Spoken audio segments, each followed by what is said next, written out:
prie pour ne pas mourir. Comment vous allez m'expliquer ça? Ça, c'est le premier point. D'où Jésus prie pour ne pas mourir. Ouais. Dans Matthieu 26. Dans le même verset. Premièrement, je vous ai donné Jean 8. Pourquoi cherchez-vous à me faire mourir? Moi qui vous ai dit la vérité que j'ai entendue de Dieu. C'est ça que je vous ai lu tout de suite. Le dernier verset qu'il a lu tout de suite. Jésus reproche aux chrétiens de vouloir aux juifs de vouloir le tuer. Et il leur dit que cela est une œuvre satanique. Je vous ai lu ça tout de suite, non?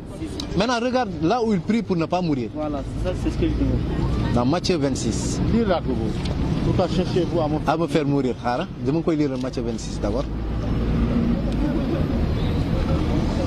La ilaha illallah, la hawla wa la quwwata illa billah.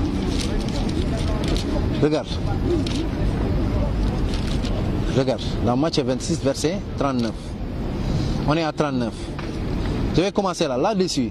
Jésus alla avec eux dans un lieu appelé Gethsemane et il dit aux disciples, asseyez-vous ici pendant que je m'éloignerai pour prier. Il prit avec lui Pierre et les deux fils de Zébédée. Et il commença à éprouver de la tristesse. Regarde, c'est cette scène-là qui doit te pousser à penser que Jésus n'est pas venu pour mourir. Parce qu'il ne va pas être triste pour sauver l'humanité. N'est-ce pas? Avec les deux, il commence à éprouver de la tristesse et de l'angoisse et des angoisses. Il leur dit, mon âme est triste jusqu'à la mort. Ça doit te faire réfléchir.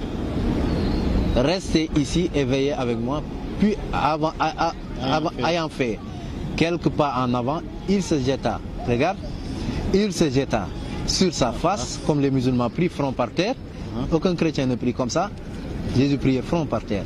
Il se jeta sur sa face, front par terre, et pria ainsi, mon Père, s'il est possible que cette coupe s'éloigne de moi. Jésus priait pour cette coupe, c'est la mort. Toutefois, non pas ce que je veux, parce qu'il était soumis à la volonté de Dieu, mais ce que tu veux.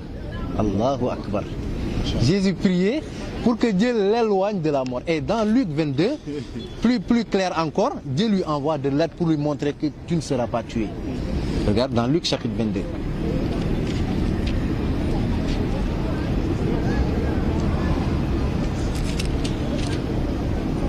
Luc 22.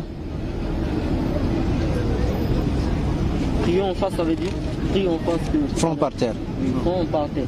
Ouais. Et c'est la Bible qui demande aux musulmans, ou bien c'est Dieu qui vous demande? C'est Dieu qui nous... Parce que tous les prophètes priaient front par terre. Abraham le faisait en Genèse 17. Oui. Tous les prophètes, Néhémie, tous les prophètes, David, Salomon, eux tous, ils priaient front par terre. Aucun prophète n'a prié en dansant. Tu as vu un seul verset où Jésus dansait en priant ou en chantant avec la musique? Ça n'existe pas. C'est les chrétiens qui le font. Chanter la gloire de Dieu? Non, non, j'ai dit, est-ce que Jésus a prié en chantant, en dansant? Pourquoi les chrétiens le font? On peut pas prier. Qui les a enseignés comme ça? Qui les a enseignés de faire ça? Attendez, oui. Est-ce que ça veut dire chanter la gloire de Dieu? C'est quand tu es là, tu veux adorer, tout simplement, c'est ce que je peux dire. Adorer. L'adoration, c'est comme à l'église on dit, moment d'adoration, adorer, chanter le bon Dieu. Tu vois un peu. Qui vous a enseigné ça? Pardon? Qui vous a enseigné? Je ne sais pas particulièrement, mais d'abord il y a ce qu'on appelle l'adoration. Donc tu es d'accord que Jésus n'a jamais enseigné le fait de danser et de chanter? Je ne sais pas. Non, Jésus n'a jamais prié comme ça quand même. Non, non. Bibliquement, tu n'as jamais entendu même un virgule de verset qui parle de ça. Jésus n'a jamais chanté et dansé. Jamais. Les apôtres ne l'ont jamais fait. Donc c'est pas biblique, ni divine. Ça peut être biblique, mais moi, en tout cas, par rapport à moi. Par rapport à vous, depuis que vous allez à l'église, est-ce que vous avez une fois entendu un verset où on te dit que Jésus chantait et dansait? Non, pas du tout. Ça n'existe pas. Vous avez entendu une fois où on vous dit que... Ça peut exister. Non, je dis que ça n'existe pas. Si ça existe, on va me baptiser moi chrétien. Ça n'existe pas. Est-ce que vous comprenez? Ça n'existe pas. Regarde, maintenant je vais vous lire. Parce que moi je ne connais pas. C'est vrai? Oui. Mais il ne fallait pas dire... Oui, mais il ne fallait pas dire que ça n'existe pas. Si il te confirme ça. Il le confirme. Vous pouvez aller vérifier aussi. Ok, d'accord. C'est pas une question, c'est une confirmation. Vous allez vérifier. Il confirme que ça n'existe pas. Mais il ne peut pas dire que ça n'existe pas, mais si... Non, en ce moment-là, tu ne peux pas confirmer ça. Oui. Mais tu peux faire des recherches. Ok, d'accord, allez-y. Voilà, il faut faire des recherches. Voilà, regarde. Après être sorti de là, il alla, selon sa coutume, à la montagne des Oliviers. Ses disciples le suivirent. Lorsqu'il fut arrivé dans ce lieu, il leur dit, Priez afin que vous ne tombiez pas en tentation. Puis il s'éloigna d'eux à distance d'environ un jet de pierre. Et s'étant mis à genoux, il pria, disant, Père, si tu voulais éloigner de moi cette coupe, toutefois que ma volonté ne se fasse pas, mais la tienne, parce qu'il était soumis à la volonté de Dieu. Alors un ange lui apparut du ciel pour le fortifier. Dieu lui montre que ses invocations sont acceptées. La première des choses qui doit te tiquer à la tête, pourquoi Jésus qui vient mourir, la mort de Jésus signifie le salut de l'humanité selon l'Église.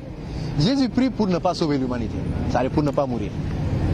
C'est la question que j'ai posée au frère tout à l'heure. Il n'a pas pu y répondre. C'est une contradiction, n'est-ce pas?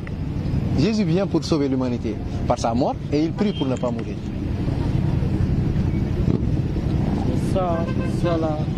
Ça rentre pas dans la tête, ça? Si ça rentre dans la tête, comment? Non, c'est difficile de... Tu peux m'expliquer ça? Tu peux m'expliquer ça? Jésus est venu pour mourir, en même temps il prie Dieu pour ne pas mourir, pour ne pas sauver l'humanité. Je ne peux pas expliquer ça, franchement. Mais est-ce que ta tête accepte ça? Non. C'est inacceptable. Et tu as vu qu'il a prié et Dieu lui envoie un ange pour le fortifier. N'est-ce pas? Ça montre qu'il n'est pas venu pour mourir. Et il y a une personne qui a demandé, c'est pas lui. Jésus annonce d'avance aux gens qui voulaient le tuer qu'ils ne pourront pas l'attraper. Et c'est ça que le Coran dit. Le Coran dit que Dieu l'a élevé auprès de lui. Ils n'ont pas pu mettre la main sur lui. Regarde ce que Jésus dit. Dans Jean chapitre 7, verset 34. Hein? Regarde. Jésus dit, je suis encore avec vous pour peu de temps. Puis je m'en vais vers celui qui m'a envoyé. Vous me chercherez, vous ne me trouverez pas et vous ne pouvez venir où je serai. Quand est-ce que Jésus a été cherché? C'est avant qu'il voulait l'attraper. N'est-ce pas? Mais Jésus leur prévient en leur disant que vous me chercherez mais vous ne me trouverez pas. Parce que j'irai là où vous ne pouvez pas, vous ne pourrez venir. Dieu l'a élevé au ciel, les gens ne pourront pas aller là-bas. Et c'est ça que le Coran dit. Donc Jésus d'avance les a dit qu'ils vont le chercher mais ils ne vont pas l'attraper. Et ça c'est biblique, c'est pas seulement coranique, c'est biblique et coranique. Maintenant qu'est-ce que tu vas faire?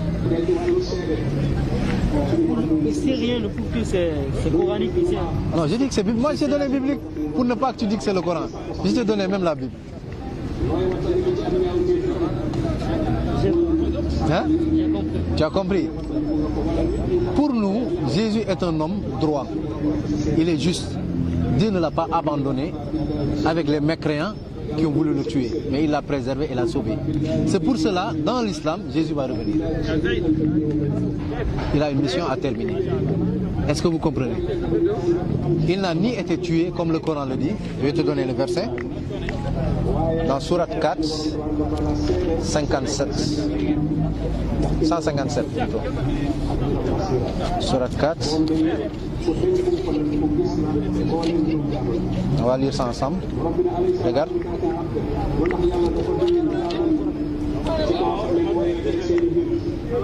Et à cause de leur mécréance et de leur calomnie qu'ils prononcent contre Marie, ce que je disais tout à l'heure, en l'accusant de faire l'adultère, et à cause de leurs paroles, nous avons vraiment tué le Christ, Jésus, fils de Marie, le messager d'Allah. Or, ils ne l'ont ni tué, ni crucifié, mais ce n'était qu'un faux semblant. Et ceux qui ont discuté sur son sujet sont vraiment dans l'incertitude. Ils n'en ont aucune connaissance certaine. Ils ne font que suivre des conjectures. Ils ne l'ont certainement pas tué. Mais Allah l'a élevé vers lui et Allah est puissant et sage. Et Jésus dit lui-même qu'il ira là où ils ne pourront venir.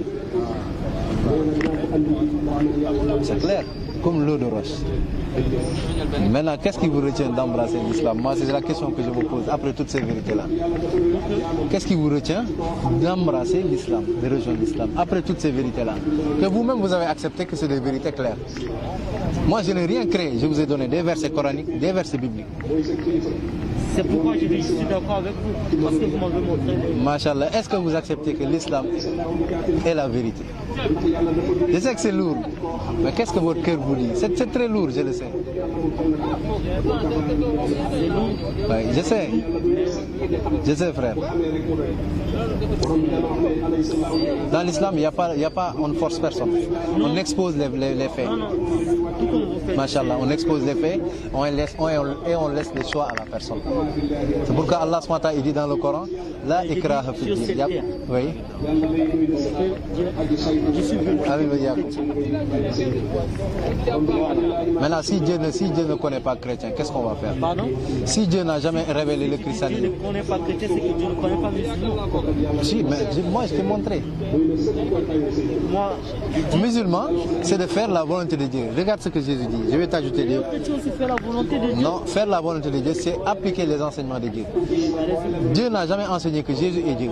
Jésus n'a jamais enseigné lui-même qu'il est Dieu. Il a enseigné le contraire. Les musulmans croient que Jésus est un serviteur de Dieu. Comme Jésus lui-même l'a dit. Toi-même, tu as accepté que c'est les musulmans qui sont en conformité avec les enseignements de Jésus. C'est toi qui me l'as dit tout à l'heure, n'est-ce pas? Donc, tu dois suivre les enseignements des musulmans puisque c'est en conformité avec les enseignements de Jésus. Vrai ou faux? Vrai ou faux? Je t'ai parlé du miracle que Jésus a fait coraniquement et bibliquement. Tu as accepté que c'est le miracle que le Coran a dit qui est plus conforme à la raison. Tu l'as accepté. J'ai accepté. Tout ce que je t'ai dit, toi-même tu l'as accepté. Je t'ai rien forcé, je t'ai donné les preuves. Tu l'as accepté. Maintenant, qu'est-ce qui te retient à ne pas accepter les vérités qui sont coraniques? Et Jésus lui-même dit qu'il est musulman. Regarde. Non. Regarde. Je sais que c'est lourd. Mais je vais vous dire. Jean chapitre 4, regarde. Jean chapitre 4. Je sais que c'est la première fois que vous rencontrez des gens comme ça, c'est normal. Puisque au Sénégal, les gens ne connaissent pas ça. Jean chapitre 4, verset 34, regarde.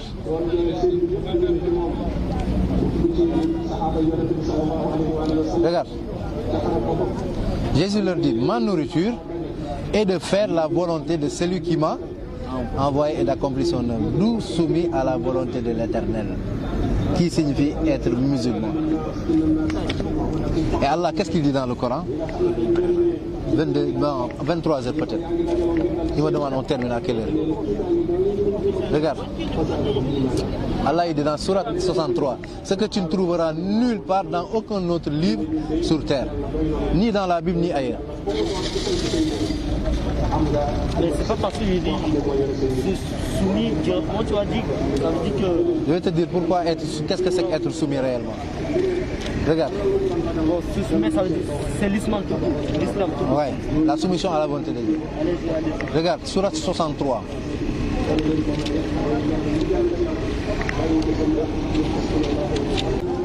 Ce verset-là, tu ne le trouveras nulle part dans aucun autre livre. Oh vous mes serviteurs, vous ne devez avoir aucune crainte aujourd'hui, vous ne serez point affligés demain dans l'au-delà. Ceux qui croient en nos signes, ceux qui croient en nos et sont entrés Au paradis, vous et vos, vous y serez. fêter. Ceux qui croient en nos signes, ils sont musulmans. Oui. Tu ne trouveras aucun. Si Jésus croit.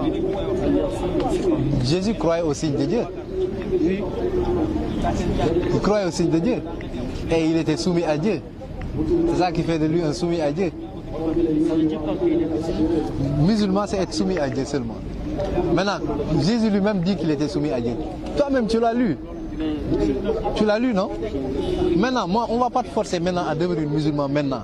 Nous, regarde, nous, on va te laisser rentrer chez toi, réfléchir à toute cette discussion et après faire ta propre conclusion.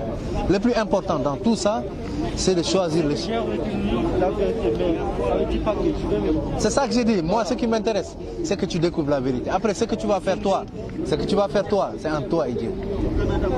Nous, en tant que frères en Adam, on t'expose la vérité. Le choix maintenant te revient, toi, après. Tu comprends? Ce qui nous incombe, on l'a fait. On t'a proposé, on t'a montré des versets, tu as lu de tes yeux, tu as écouté de tes oreilles et tu as accepté que c'est la vérité. C'est ça qui nous intéresse et c'est ça qui nous incombe. Le reste maintenant, ça te revient à toi, Inch'Allah. Maintenant, je vais te donner des flyers, tu vas amener à la maison, tu vas lire, prends mon numéro. Dis-moi